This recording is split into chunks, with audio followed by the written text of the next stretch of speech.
Shalom. Sekali lagi shalom. Ya, apa kabar? Luar biasa.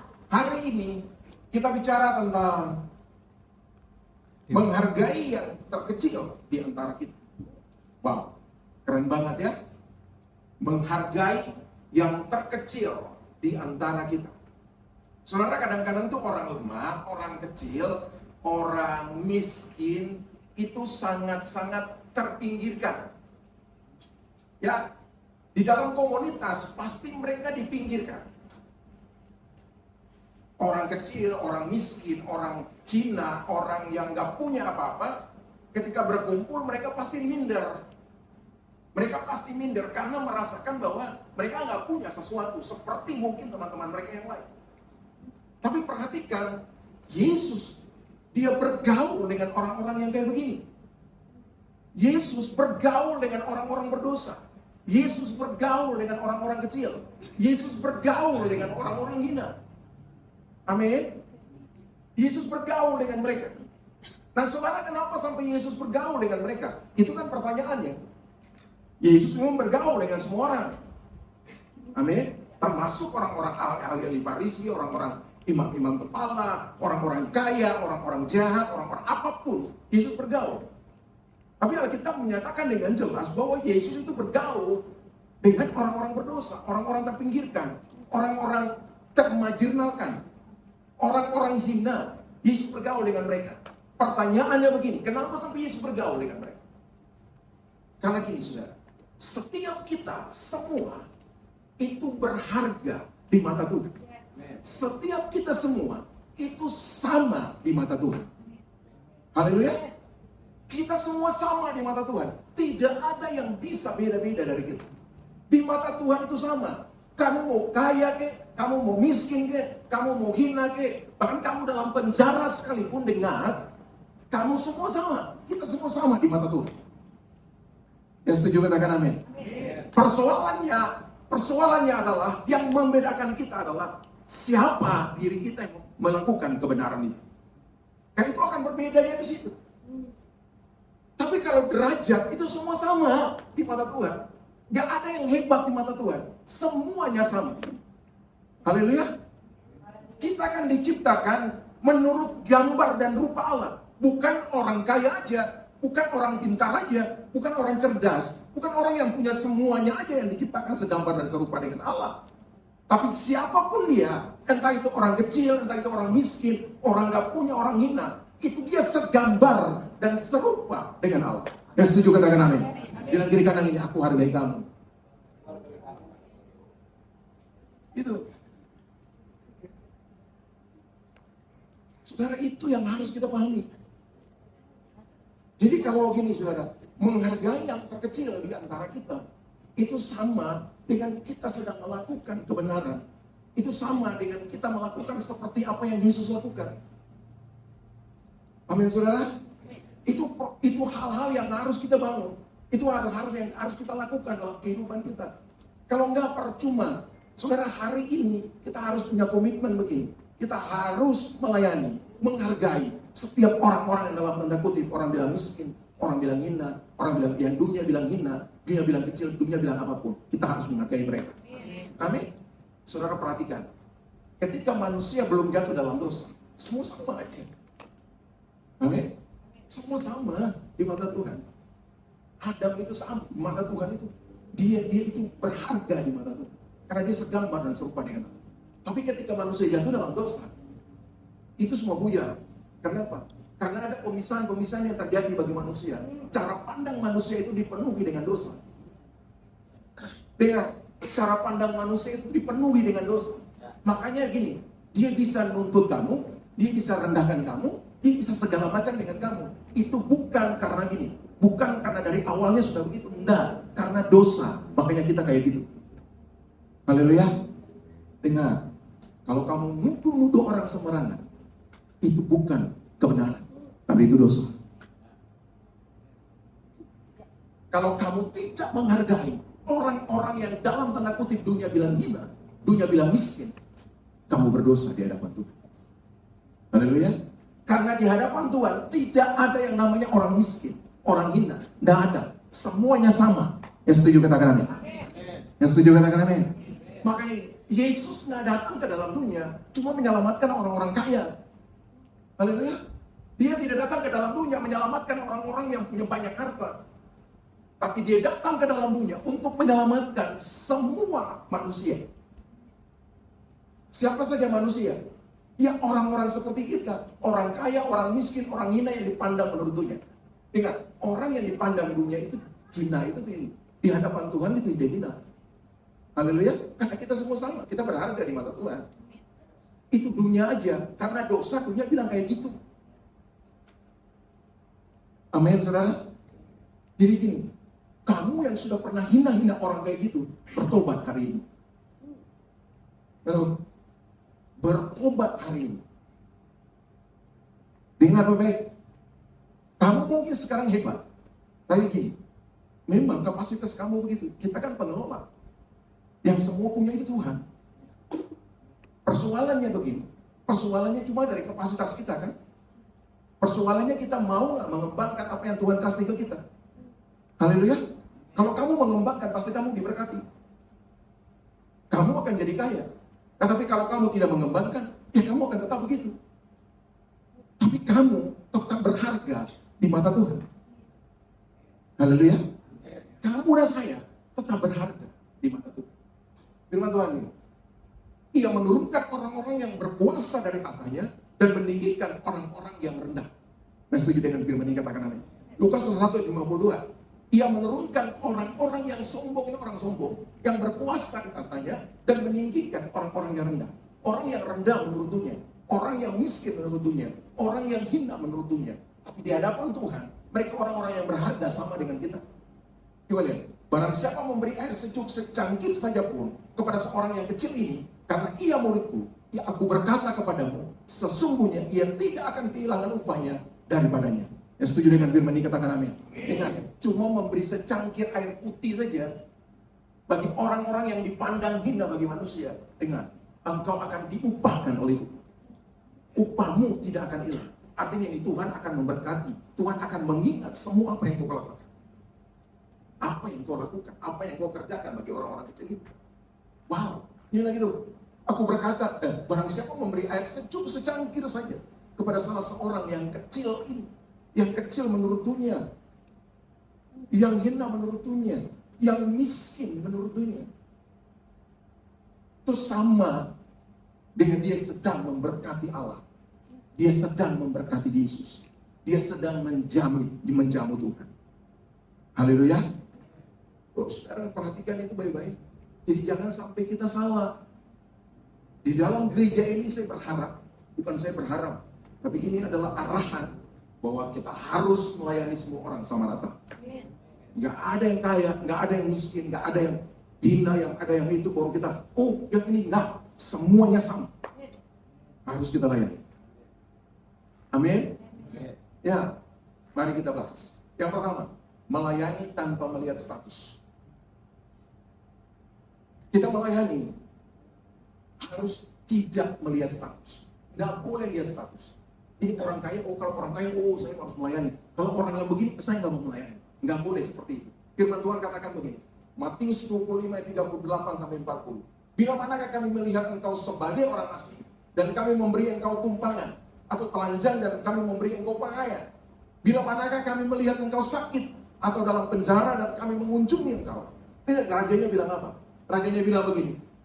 Raja itu akan menjawab mereka, aku berkata kepadamu, sesungguhnya segala sesuatu yang kamu lakukan untuk salah seorang dari saudaraku yang paling hina ini, kamu telah melakukannya untuk aku. Yang setuju katakan amin. Coba perhatikan baik-baik.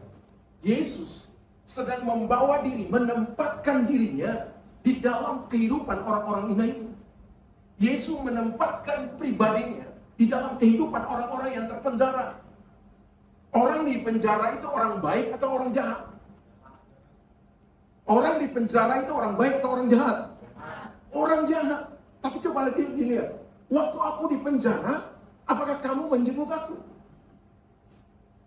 Yesus sedang menempatkan diri dia di dalam tanda kutip yang orang dunia bilang orang jahat. Yesus ada di situ. Bukan masalah karakternya yang jahat, tapi pribadi dia itu yang Yesus selamatkan. Karena dia berharga. Yang setuju katakan amin.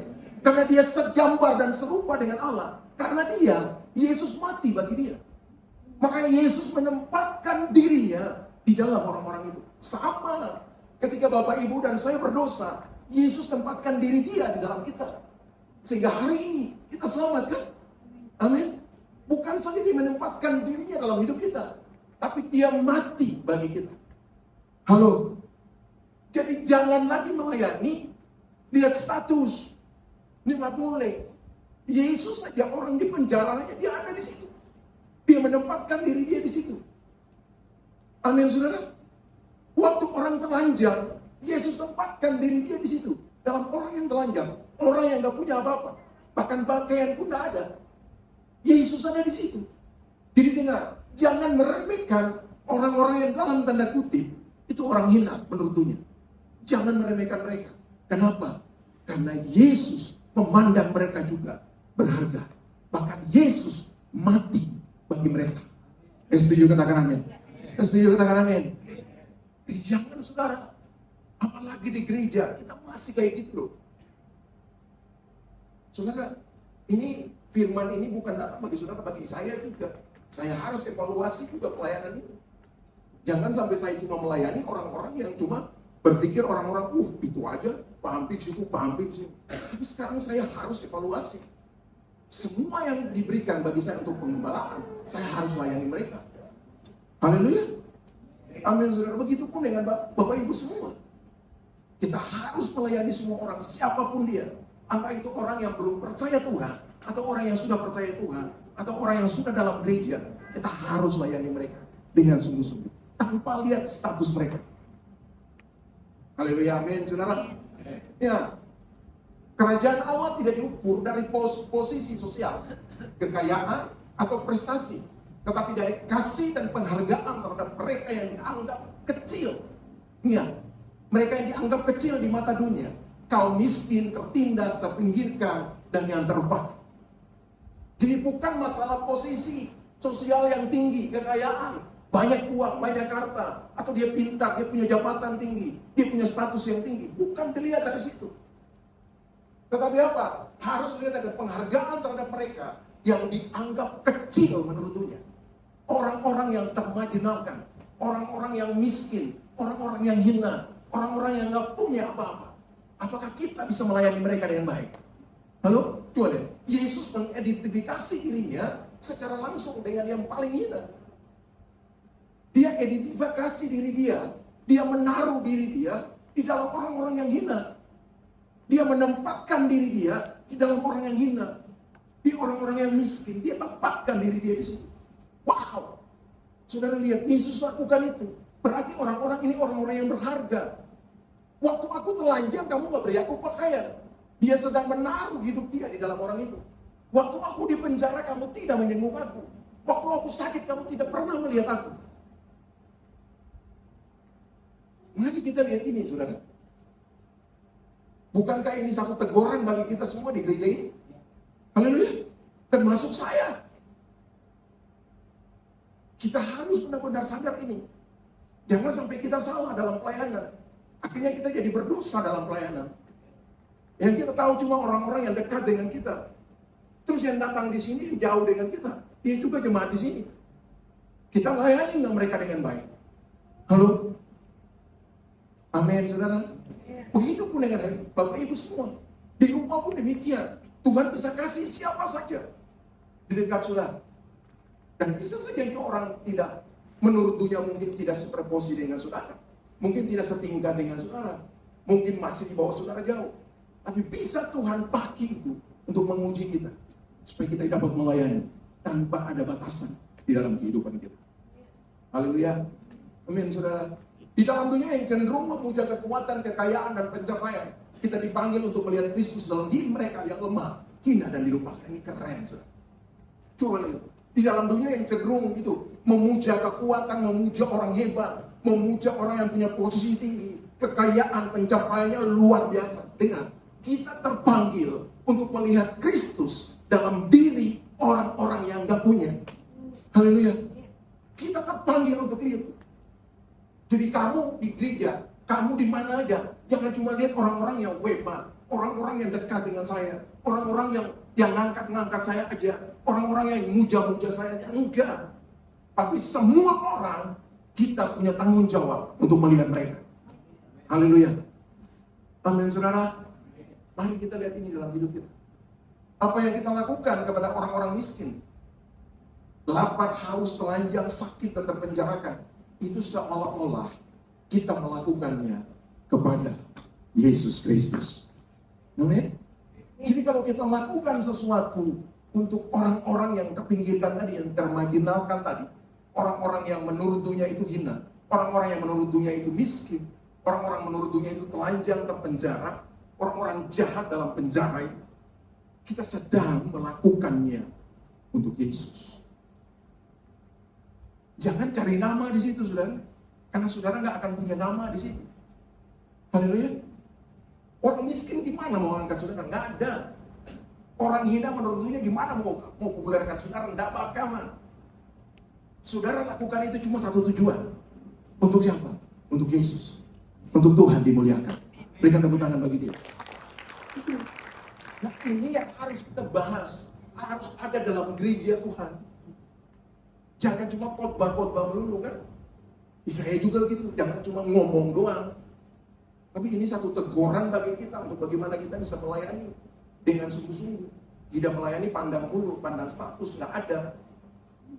Semua di dalam Tuhan itu berharga. Bilang kiri kanan ini, kamu berharga. Terus bilang begini juga, orang di sebelahmu juga berharga. Bilang begini juga, keluargamu berharga. Bilang juga, tetanggamu berharga. Bilang terakhir ini, jangkau mereka. Berikan tepuk tangan lagi. Ya, itu saudara. Jadi ketika kita mulai dengan seperti itu, maka kita tahu begini, segala yang Tuhan berikan bagi kita untuk kita layani, kita tidak boleh pilih-pilih. Ya, kita tidak boleh pilih-pilih. Oh dia ini orang hebat, oh dia ini orang kaya, oh dia ini biasanya sumbang-sumbang akun. Jadi aku harus melayani dia, nggak bisa kayak gitu. Itu kamu jahat di mata Tuhan. Kita jahat di mata Tuhan. Yang kedua, jangan membuat diskriminasi. Jangan membuat perbedaan. Kadang-kadang kita suka buat perbedaan kan? Loh, bener nggak? Iya, kita ini suka buat perbedaan. Betul, dalam gereja pun suka begitu. Suka buat perbedaan. Oh kamu nggak punya apa-apa, ya udah kamu sana. Gue kumpul aja orang-orang yang punya. Orang-orang yang kaya, gue kumpulin. Orang-orang yang nggak punya, udah pergi aja. Kemana kek? Nggak usah di sini. Kita suka buat diskriminasi kayak begitu. Atau orang-orang yang sejalan dengan kita kumpul aja. Kalau nggak sejalan, nggak usah. Semua di dalam gereja itu keluarga. Amin. Semua di dalam gereja itu keluarga. Yesus mati bagi kita semua. Kita semua berharga. Jangan menganggap bahwa seorang itu nggak berharga. Enggak, semua berharga. Kalau dia bikin salah, itu kan urusan dia dengan Tuhan. Tapi dia tetap berharga di mata Tuhan. Amin. Satu waktu dia bertobat, dia benar di mata Tuhan. Kalau hari itu dia bertobat, maka dia dikuduskan. Dia dibenarkan oleh Tuhan. Dia hidup seperti kita lagi. Tapi jangan cari, gini, jangan cari kesalahan-kesalahan orang lain. Nggak boleh. Kita nggak boleh. Amin. Tapi kita harus saling menghargai satu dengan yang lain. Kalau ada satu yang salah, tegurlah dia dengan baik. Amin. Tapi jangan benci dia. Halo? Yesus dia nggak benci dia. Jangan diskriminasi dia. Jangan beda-bedakan dia. Oh kamu orang nggak benar, kamu sana. Kita sini orang kudus, kudis kali. Semua sama di mata Tuhan. Haleluya. Bilang kiri kanan, jangan takut, lu sama gue sama di mata Tuhan. Sama. Jangan. Nah kita kan suka begitu. Coba lihat firman Tuhan ini. Saudara, firman Tuhan ini keren loh. Saudara bisa baca ini. 1 Korintus pasal 12 ayat 22. Sebab jika ada seorang masuk ke dalam kumpulanmu, dengan memakai cincin emas dan pakaian indah, dan datang juga seorang miskin ke situ dengan memakai pakaian buruk, dan kamu menghormati orang yang berpakaian indah itu, dan berkata kepadanya, silakan Tuhan duduk di tempat yang baik ini, tempat terhormat ini. Sedang kepada orang yang miskin itu kamu berkata, berdirilah di sana, atau duduklah di lantai ini, dekat tumpuan kakiku, dekat tempat sampah, duduk di situ. Bukankah kamu telah membuat perbedaan di dalam hatimu dan bertindak sebagai hakim dan pikiran yang jahat dengan baik? Pikiran yang jahat. Tetapi jikalau kamu memandang muka, kamu berbuat dosa. Dan oleh hukum itu menjadi nyata bahwa kamu melakukan pelanggaran. Artinya begini saudara, ketika saudara membeda-bedakan orang lain, saudara berdosa. Saudara melakukan pelanggaran. Amin. Kalau hari ini saudara lakukan itu, bertobat. Bertobat. Saudara tidak boleh membeda-bedakan orang lain atau diskriminasi orang lain. Tidak boleh. Karena kita semua sama di mata Tuhan. Ini 1 Korintus 12 ini jelas nih. Ini lah. Jangan sampai orang yang hebat, orang yang kita suka. Padahal orang-orang yang apa? Orang-orang yang menurut dunia statusnya rendah, kita nggak pedulikan mereka. Jangan seperti itu, saudara. Tapi mari, kalau saudara dan saya lakukan itu, kita bilang kita berdosa. Kita melakukan pelanggaran, bukan kepada manusia, tapi kita melakukan pelanggaran kepada Allah. Haleluya. Amin. Nah, anak-anak muda juga begitu. Di sekolah pun demikian. Kita harus bergaul dengan semua orang. Yang setuju katakan amin. Ya, jangan lihat, dia datang cuma jalan kaki. Kalau aku datang kan pakai mobil.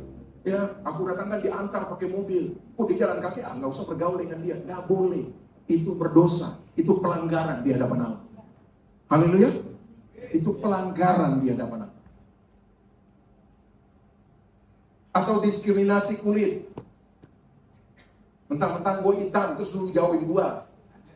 Nah, tuh, itu pelanggaran di hadapan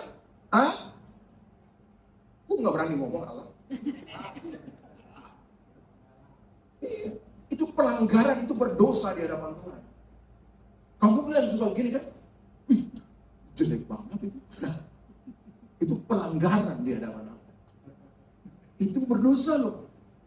Allah ketika menjadikan kamu semua, kita semua, dia bilang begini, semuanya baik, bahkan sangat amat baik. Hari ke-6 itu hari sangat amat baik. Jadi tidak ada dari seorang pun di tempat ini yang jelek, yang gak baik. Semuanya sangat amat baik. Di Indonesia aja yang suka rasis kan orang-orang hitam, betul kan? Benar nggak? Tapi kalau gua dibully sama itu dikejar-kejar pasti. Iya. Orang-orang kulit begini kan? Benar nggak? Betul. Benar nggak? Daripada gua ngejadwalin dulu lagi dengan dia. Iya saudara. Makanya semua di hadapan Tuhan itu sangat amat baik. Yang setuju katakan amin?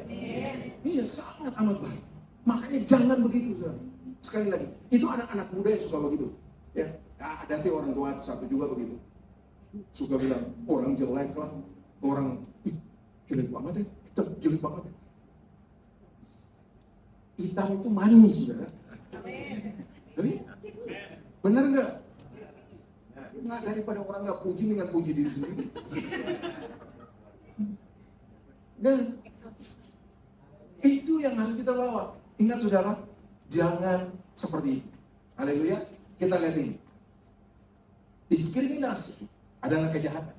Bahkan merupakan dosa di mata Tuhan. Yang setuju kita kan? Ini lain. Diskriminasi itu adalah kejahatan. Jadi yang kayak tadi itu, saudara bilang seperti itu jahat. Dan itu berdosa di mata Tuhan. Jadi jangan lakukan itu. Termasuk anak-anak muda, jangan lakukan itu. Di sekolah, kamu lihat anak-anak yang menurut dunia orang bilang, ya kamu bilang, kamu ganteng loh, kamu berharga di mata Tuhan. Haleluya, kamu cantik loh, kamu berharga di mata Tuhan. Kamu sedang memuji Tuhan. Kamu sedang meninggikan Tuhan. Amin. Karena dia ciptakan kamu dengan tangannya sendiri. Lalu kamu bilang jelek. Lalu dia buat kamu, dia kotori tangannya yang kudus. Pada hari ke-6 itu dia buat kamu dengan itu. Lalu kamu bilang jelek. Halo? Kalau orang bilang gitu, tanya dia gini, kamu bisa buat aku? Kamu bisa ciptakan aku? Gak bisa kan? Amin. Nah, kadang-kadang kebodohan kita yang buat kita seperti itu.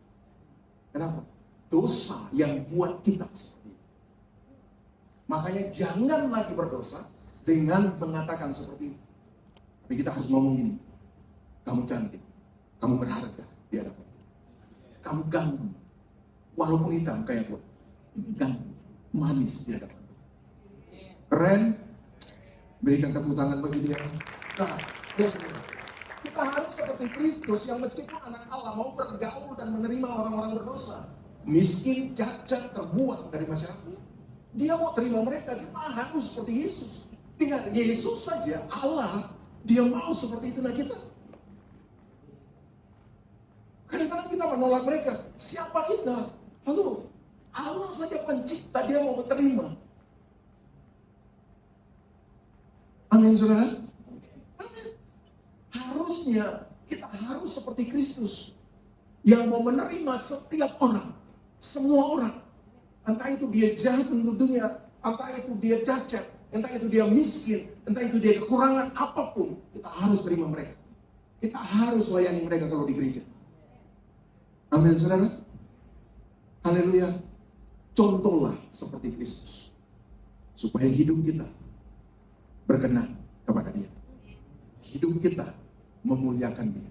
Kan tujuan hidup kita cuma satu kan? Memuliakan Yesus. Lihat, salah satu tujuan Tuhan yang paling utama dalam hidup kita, ketika dia menciptakan kita, untuk memuliakan dia. Betul kan? Nah, semuanya untuk memuliakan dia. Dia kasih tempat dunia ini bagi kita untuk kita kelola. Untuk apa? Untuk dia dipermuliakan, untuk dia ditinggikan. Dia kasih pekerjaanmu yang banyak dapat uang di situ, kau cuan di situ. Tapi ingat, bahwa itu untuk kemuliaan bagi nama Tuhan. Jangan tepuk dadamu dan bilang itu gua hebat, gua pintar, gua cerdas, gua berhasil. Enggak. Kalau bukan Tuhan, kamu tidak pernah akan bisa berhasil. Haleluya.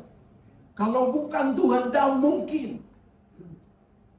Semuanya karena Tuhan. Makanya tujuan kamu diciptakan itu salah satunya itu. Memuliakan Tuhan dalam setiap tindakanmu, dalam setiap perbuatanmu, dalam setiap apapun yang kamu lakukan. Ingat, Yesus harus dimuliakan. Haleluya. Tepuk tanganlah untuk Tuhan, untuk Tuhan. Nah, sekarang terakhir, mau jauh musim maju yuk. Gak usah panjang-panjang. Mereka biasa suka itu tegur aku kan. Kalau Pak Ampi terlalu panjang, udah sekarang pendek-pendek aja. Tapi ingat ya, ingat harus berubah dengan firman. Amin. Nomor 3, milikilah belas kasihan. Saudara, kenapa sampai saya panjang? Ya karena saya punya jemaat, makanya saya panjang. Saya harus didik, arahkan mereka dengan baik. Kadang-kadang arahan tuh dari Bapak tuh suka panjang gitu. Tapi sudah hari ini pendek aja. Amin. Tapi harus mengena di hati saudara. Harus berubah. Milikilah belas kasihan. Firman Tuhan katakan begini. Kolose pasal 3:12. Karena itu sebagai orang-orang pilihan Allah yang dikuduskan dan dikasihinya, kenakanlah belas kasihan, kemurahan, kerendahan hati, kelembutan dan kesabaran. Yang setuju katakan amin. Pertanyaan ini, siapa di sini yang orang-orang pilihan Allah? Tolong angkat tangan. Yang orang-orang pilihan Allah, tolong angkat tangan. Dia dipilih oleh Allah. Kalau kamu dipilih oleh Allah, kamu sudah dikuduskan, kamu sudah dikasihi oleh Dia, kamu sudah dibenarkan oleh Dia. Dia bilang begini, kenakanlah kasih, kenakanlah belas kasihan, kemurahan dan kerendahan hati, serta apa? Kesabaran dalam hidup.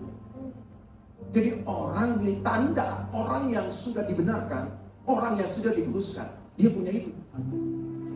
Dia punya belas kasihan, dia punya kerendahan hati, dia punya kemurahan hati, dia punya kesabaran. Nah, orang yang gak sabar, itu dia belum dikuduskan. Halo? Bukan dia belum dikuduskan, dia membawa posisi sebagai orang yang belum dikuduskan. Dia sudah dikuduskan, tapi dia bawa posisi itu dalam hidup dia. Kalau kamu dan saya, kita semua sudah dibenarkan, sudah dikuduskan, tapi jangan lagi bawa posisi itu dalam hidupmu, sehingga engkau menyatakan bahwa kamu belum dikuduskan. Karena apa? Kamu belum sabar. Tiba-tiba di jalan, bawa mobil, ada yang lewatin saudara, mepet lagi, dah. Gimana? Sabar enggak? Atau kata-kata yang keluar, brengsek lu, dah. Ya? Kata begitu bahaya. Kamu sedang bawa posisi kamu untuk orang yang belum dibenarkan. Kamu sedang bawa posisi kamu untuk orang yang belum dikuduskan. Padahal kamu semua sudah dikuduskan. Kan kita sudah seperti itu. Benar kan? Kita orang-orang yang gak sabaran. Bawa motor, tiba-tiba ada motor yang motong. Matamu di mana? Ya, matanya tetap di sini lah. Oh, matamu di mana? Ditanya lagi. Ya, matanya tetap di sini. Kamu biar respon hatinya yang benar. Halo? Harus pertanyakan begini, mata hatimu di mana? Halo? Bukan tanya orang itu matamu di mana. Matamu tetap di sini, mata dia tetap di situ. Nah, mata kamu, mata hati kamu di mana? Posisi kamu di mana? Di orang yang sudah dibenarkan atau orang yang belum dibenarkan? Halo? Amin, saudara. Saya bilang gini, dengar. Kesabaran itu pintu terakhir untuk saudara menerima mujizat Tuhan. Kesabaran itu pintu terakhir untuk saudara menerima semua kebaikan Tuhan.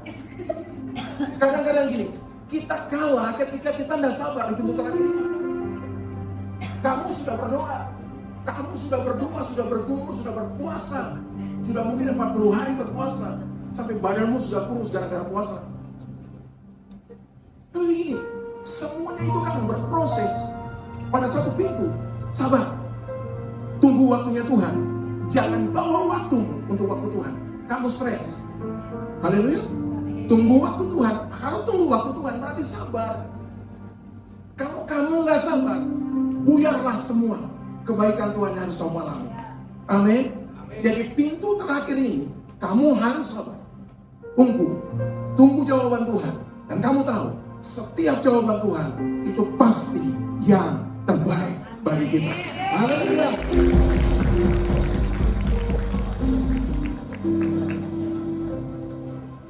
Belum selesai, jangan geram dulu. Ya. Kristus adalah teladan dalam belas kasihan. Belas kasihan sebagai gaya hidup. Dan apa? Belas kasihan sebagai cerminan kasih Allah. Haleluya. Jadi kita harus mendalami Kristus sebagai teladan kita dalam berbelas kasihan. Lihat, kamu dosa, tapi karena belas kasihan dia harus mati bagi kamu. Bukan kamu sudah benar, dia datang cari kamu masih berdosa. Itu bukti belas kasihan Tuhan dalam hidup. Gaya hidup berbelas kasihan itu harus ada dalam hidup. Haleluya. Lihat orang yang membutuhkan, kamu harus bantu. Bantu itu bukan saja harta, bukan saja uang, tapi waktumu kamu berikan kepada dia. Kupingmu kamu berikan kepada dia untuk dengar apa yang dia ngomong. Haleluya, itu salah satu belas kasihan. Yang setuju katakan amin. Yang setuju katakan amin. Nah, belas kasihan itu cerminan kasih Allah.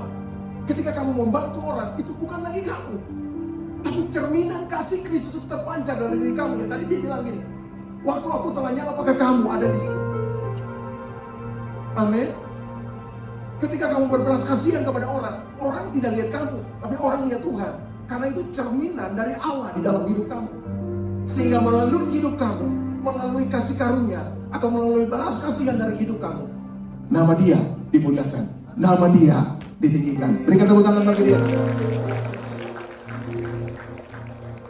Dan yang terakhir, God bless you, Tuhan berkati. Mari bangkit berdiri.